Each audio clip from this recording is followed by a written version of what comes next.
ఈరోజు చాలా కుటుంబాలను మనం చూసినప్పుడు క్షేమము లేకుండానే రోజులు గడిచిపోతున్నాయి.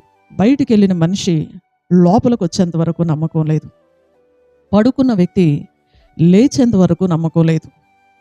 భోజనం చేసే వ్యక్తి ముగించేంత వరకు నెమ్మది లేదు. క్షేమం లేదు. ఎక్కడ చూసినా క్షేమము కరువు అయిపోయిందండి, కష్టం అయిపోయింది. కానీ బైబిల్ గ్రంథాన్ని మనం చూసినప్పుడు మన తండ్రి అయినటువంటి దేవుడు అంటున్నాడు, మీకు క్షేమము కలుగును.